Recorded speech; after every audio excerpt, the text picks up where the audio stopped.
last 2 cycles. Cruz says he has the financial strength, broad appeal, and grassroots support to keep up the momentum. NECN's Justin Michaels is live now in Windham, New Hampshire, where Cruz spoke this afternoon. Justin? Well, Mike, Ted Cruz did have a very high-energy event here at this church in Windham, New Hampshire. You can see behind me right now they are still tearing down from that event, and in fact, some of his campaign staffers are just leaving, undoubtedly, to head to another event. He has a bunch of them tomorrow. But though he won over Iowans and the voters there in the caucuses, New Hampshire is a whole different electorate. To the beat of country music and the applause of supporters, GOP presidential candidate Senator Ted Cruz walks into the first New Hampshire event after his big win in Iowa. God bless the great state of New Hampshire. In Iowa, Cruz got 27.6% of the vote, compared to runner-up Donald Trump with 24.3%.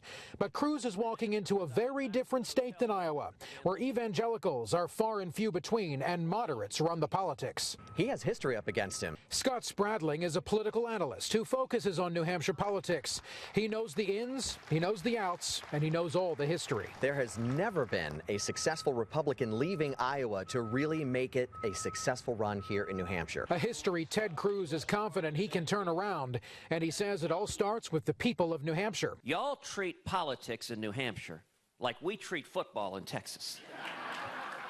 You understand that there are millions of Americans who are counting on each and every one of you to vet the candidates. I honestly don't really know who to believe anymore. Marla Margolis is an undecided New Hampshire voter. She's a Republican, but to her, between now and next Tuesday, she needs to pick from among the entire field of Republicans, still 11 strong, though she's narrowed her scope a little bit. We've probably seen 6 or 7 people.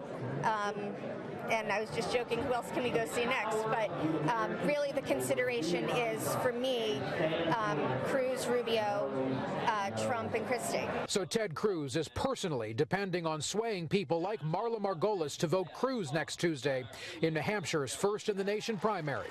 And it all starts now.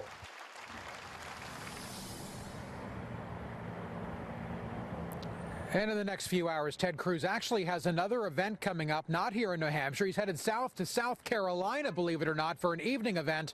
But he does come back to the Granite State later tonight. He has 6 events starting tomorrow morning at 10. Live in Windham, New Hampshire, I'm Justin Michaels, NECN. Justin, thank you. Moving on now, Donald.